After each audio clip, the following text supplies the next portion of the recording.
कसे संत संपन्न आहेत, धनवान आहेत, तीच भाग्यवान आहेत. तसे संत आहेत, भाग्यवान संत आहेत. आणि परत सरतीपुरती धनवित्ते, सरतीपुरती इथं श्लेष अलंकार केलेला आहे. मराठी भाषा म्हणजे थोडीशी मजेशीर आहे. श्लेष अलंकार जिथं झाला ना, एका शब्दाचे दोन अर्थ होतात. साहजिकच एका शब्दाचे दोन अर्थ जिथं झाले तिथं म्हणायचं इथं झालाय श्लेष अलंकार. 8 अलंकार आहे, त्याच्यातला एक श्लेष अलंकार आहे. त्याच्यामध्ये एका शब्दाचे दोन अर्थ होतात. दोन उदाहरणार्थ पौराणिक बा कथा सांगू लागले. कथा सांगत असताना त्यांचं इतकं झालं कथेमध्ये की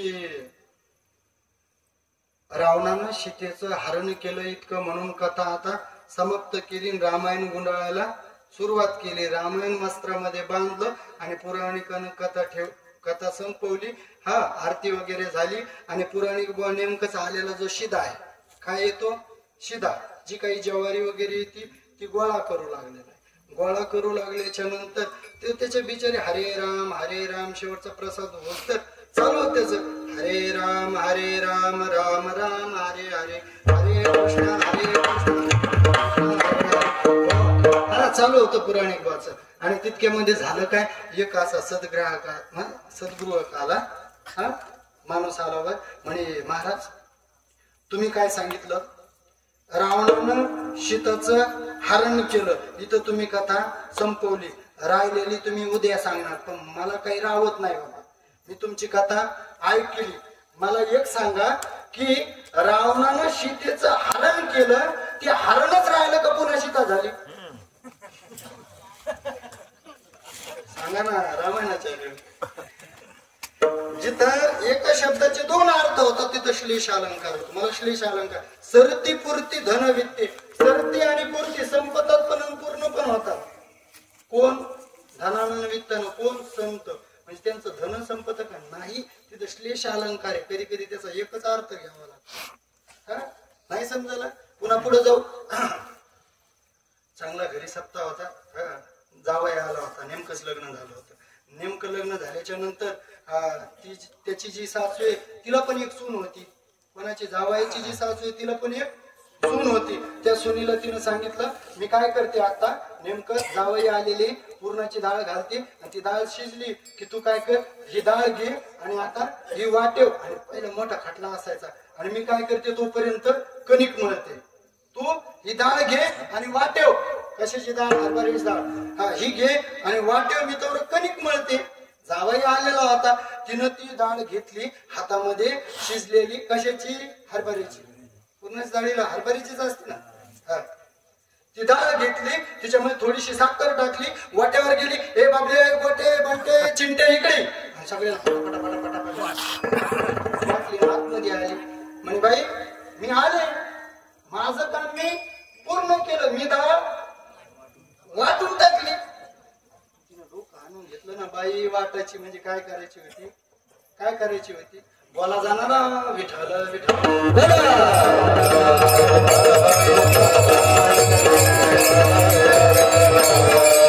नाही समजलं. लहान लहान पोरं होते, वर्गामध्ये गेले. वर्गामध्ये गेल्याच्या नंतर 5वी 4थीचे पोरं, गुरुजी एकच होते तेव्हा, पहिली ते 5वी, पहिली ते 4थी, एकच गुरुजी. गुरुजीने सांगितलं, ए पोरं उद्या काय करायचं, घरी जायचं आणि घरी गेल्याच्या नंतर तुम्ही जर का होमवर्क घरचा अभ्यास पूर्ण नाही केलं तर तुम्हाला मारीन. आणि तुम्हाला होमवर्क असा आहे, तुम्ही मासाडीवर काय करायचं, निबंध लिहून आणायचा, मासाडीवर निबंध लिहून आणायचा. सगळे पोरं घरी गेले. घरी गेल्याच्या नंतर सगळ्यांनी अभ्यास वगैरे केला. दुसऱ्या दिवशी वर्गात आले. वर्गात आल्याच्या नंतर सगळ्याला गुरुजीनं विचारलं, ए कोणी कोणी घरचा अभ्यास पूर्ण केला, हातवर करा. सगळ्यांनी हातवर केले. बरं उभा राहा. एक जण बसूनच होता, एक जण बसूनच होता. मग बसलेल्या पोरावर जास्त लक्ष जातं गुरुजीचं, आहे का नाही? हे बघा, कोणी काही नवीन केलं ना त्याच्यावर जास्त लक्ष जातं, आहे का नाही? तसं एक जण बसूनच होता. जो बसून होता का, बसून होता का, त्याला गुरुजी त्या जवळ केले. ए बाळ्या, तू अभ्यास नाही केला का? म्हणे गुरुजी तुम्ही काय सांगितलं? मासाडीवर निबंध लिहून आणा. मी घरी गेलो. घरी गेल्याच्या नंतर मासाड खुट्याला बांधलेली होती. तिथं गेलो, तिला थापटीला जरसन, तिच्यावर बसलो. काय केलं मी, तिच्यावर बसलो आणि निबंध लिहायला लागलो. तेव्हा ती बोंगाळली, बोंगाळी तर कंबर मोडलं, मला उभा राहता येईना. गुरुजी अभंग काय, निबंध काय लिहू मी? मासाडीवर निबंध मी लिहिला नाही. एका शब्दाचे 2 श्लेष सांगायला. श्लेष अलंकार म्हणजे तिथं एका शब्दाचे 2 अर्थ. इथं सरती पुरती आहे ना, तर तिथं फक्त पुरतीच घ्यायचं. एखाद्या वेळेस आपल्याला व्यवहारामध्ये पण एखाद्या वेळेस जर का आपण भाड्यानं आलो ना, तर एखाद्या वेळेस एखाद्याला 500 रुपये आपण दिले, तर 500 दिल्याच्या नंतर मग आपण काय, तो काय म्हणतो, थोडेसे कमी जास्त करून द्या ना. म्हणजे तो अजून कमी द्या म्हणतो का? त्याला जास्तच म्हणायचं असतं. काय म्हणायचं असतं? पण तिथं श्लेष साधलेला असतो, तिथं एकच अर्थ घ्यायचा असतो, कमी जास्त नाही. मग सरती पुरती नाही, ते सदा कसे असतात, पूर्ण झालेले असतात. थोडा वेळ घेऊ का? विठ्ठल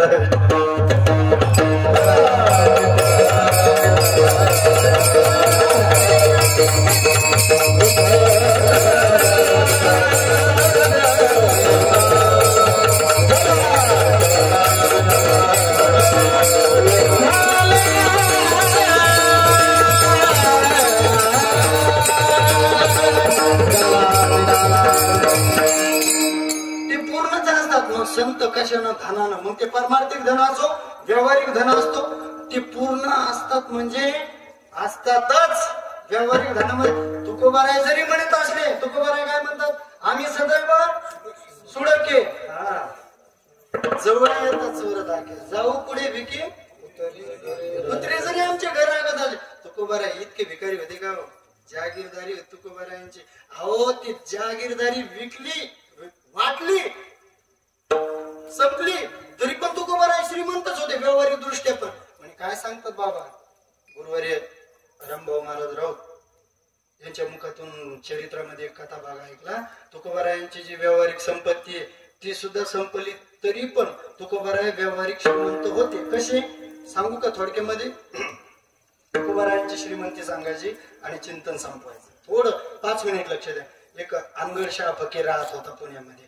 अनगडशाह फकीर राहत असताना रामेश्वर भट्ट तिथं गेले आणि त्याच्या विहिरीमध्ये, थोडस धावत्या वेळेस सांगतो, त्याच्या विहिरीमध्ये जाऊन, बावडी म्हणतात त्याला हिंदीतून, अनगडशाह फकीर मुस्लिम समाजाचा म्हणून बावडी म्हणत होता, त्या बावडीमध्ये जाऊन पोहू लागले. पोहत असताना तितक्यामध्ये अनगडशाह फकीराला, अरे कोण तय रायात? रामेश्वर भट्टाला वाटलं दशग्रंथी ब्राह्मण मी, शास्त्र संपन्न, आणि मला असं विचारतो. ते म्हणले मी पवायलो उपराव किस, म्हणजे कोणाला विचारून तुम्ही पवायले? अरे मी पवायलो वरगीर काही येत नाही, ब्राह्मण आहे मी. विठ्ठल विठ्ठल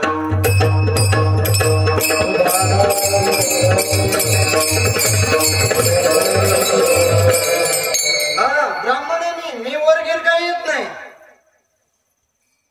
पोहू लागले. मग डुबते रहो, श्राप द्याला त्याने, तू डुबतच राह, डुबत राह. पाण्यातून वर आला की निस्ती अंगाची लय आग, वर आला की आग, वर आला की आग. मग शेवटी काय केलं, त्यांच्या शिष्यमंडळानं वर काढलं आणि धोडक्यानं गुंडाळून वरून महादेवासारखा अभिषेक चालू केला. Tip tip tip tip tip tip, पाणीच पाणी हाटलं की आग अंगाची. मग शेवटी धरलं कुठं? ज्ञानोबारायांपाशी. ज्ञानोबारायांपाशी 13 दिवस बसला. पण ज्ञानोबारायांनी स्वप्नामध्ये दृष्टांत दिला, अरे बाबा तू देऊला जा, इथं काही तू काम होत नाही, देऊला तुझं काम होईल. देऊला काम होईल. देऊला तुकोबारायांकडे गेले. कोण? रामेश्वर भट्ट. रामेश्वर भट्ट तुकोबारायांकडे गेले. तुकोबारायांना तर मानत नव्हते, पण तिथं गेले. तिथं गेल्याच्या नंतर त्यांनी अभंग लिहून दिले. काय अभंग? आणि ते अभंग वाचायला लागले. चित्तशुद्ध तरी शत्रू मित्र होती, अभंग वाचू लागले. आणि अभंग वाचले की त्यांच्या अंगाचा दास निघून गेला. ही बातमी कोणाच्या कानावर गेली? अनगडशाह फकीराच्या कानावर ही बातमी गेली. अनगडशाहनं हे ऐकल्याच्या नंतर अनगडशाहला वाटलं, मी इतका मोठा साधू आणि माझा श्राप शमन करण्याची, नष्ट करण्याची ताकद कोणामध्ये? कोणामध्ये? बघायलाच पाहिजे. मग अनगडशाह हातामध्ये कटोरं घेतलं आणि देव गावात गेला. देव गावात गेल्याच्या नंतर हातामध्ये कटोरं, पूर्ण देव गाव मागायला लागले, भिक्षां दे. कोणी पायलीच्या पायली, कोणी आदल्या भरू आणल्या, पोते आणून रिचिले, तरी कटोरं काही भरायला तयार नाही. कटोरं काही भरायला. मग शेवटी अनगडशाह म्हणला, अरे बाबा बंद गाव फिरलो मी, पण तुकोबारायांचं घर कोणतं आहे? विचार कोणाला एकाला विचारलं, ओ बाबा तुकोबारायांचं घर कोणतं आहे? ते पांडुरंगाचं मंदिर आहे ना, ते त्याच्या बाजूला पडकं घर आहे ना, ते तुकोबारायांचं. बर ते घर आहे का? अनगडशा फकीर नीट निघाला आणि तिथं जाऊन सकाळची वेळ होती. भिक्षाम दे. आतमध्ये तुकोबारायांची मुलगी छोटी, सकाळची वेळ, तिच्या कानावर गेलं. ती पळत बाहेर आली, पाहिलं फकीर. काय पाहिजे बाबा? भिक्षा पाहिजे. भिक्षेमध्ये काय पाहिजे? काही असेल, जे धान्य असलं धान्य, नाही तर पीठ असलं पीठ, कोरडा शिला पाहिजे. गेलेली जिजाई साहेब दळीत होत्या जात्या, गेली बचकन हात बुडवला त्या पिठामध्ये आणि मूठ भरून पीठ उचललं. त्याच्या आईचे गाणे म्हणू लागले. कोण? जिजाई साहेब. त्याने डोळे उघडले, नीची मूठ अशी डोळ्यासमोर दिसली, पिठानं भरलेली. गपकन हात धरला, म्हणे काटते बाप सुद्धा लोकाला वाटत निघाला आणि तू पण वाटायला लागली काय?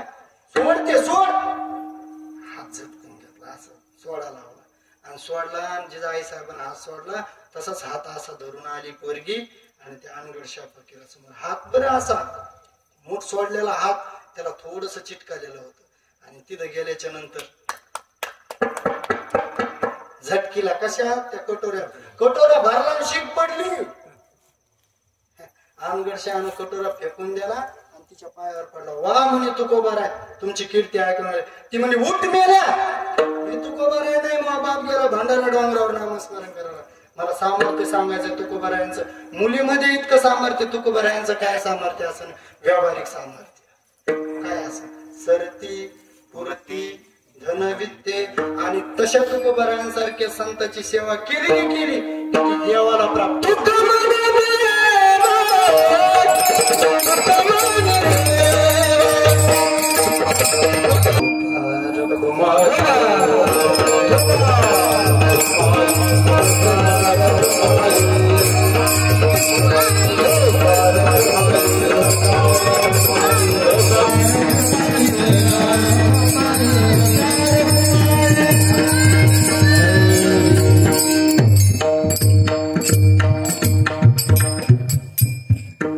अशा संतांची जर का सेवा केली ना, तर ती सेवा देवाला पावते. तुका म्हणे देवा त्यांची केली पावे सेवा. त्या संतांची सेवा म्हणजे ज्ञानेश्वरी वाचणं, ज्ञानेश्वरांची ज्ञानेश्वरी वाचणं, ती झाली संतांची सेवा किंवा संताचा नाम जप करणं. संताचा ज्ञानोबा एकदा सगळ्यांना पुरुष मंडळींना हात वर करा.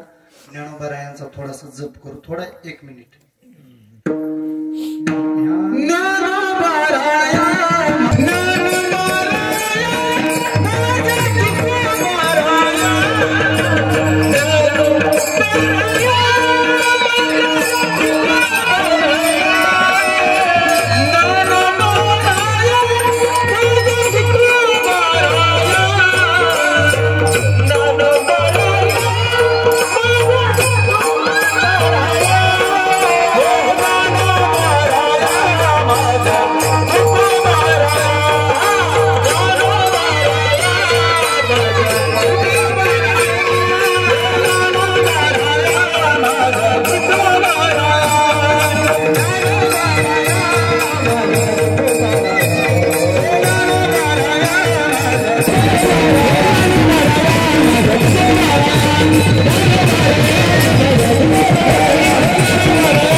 पुरते अधिकते सरते करुण घ्यावे हे तुमते विनवतसे.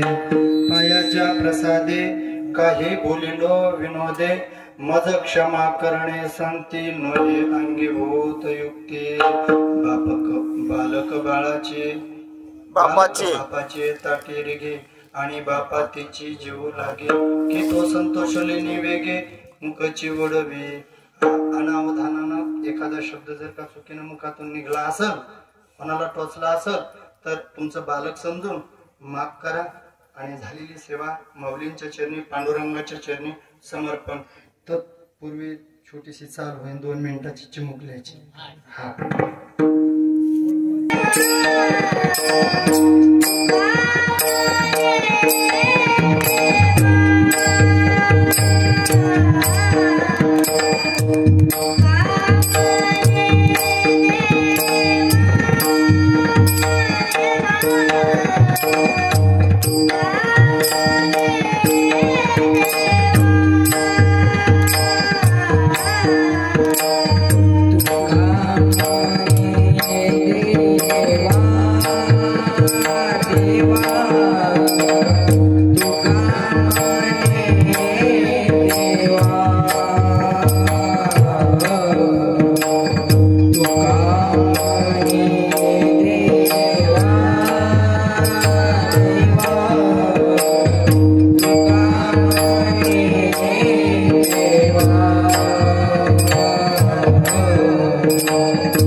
जय जय विठ्ठल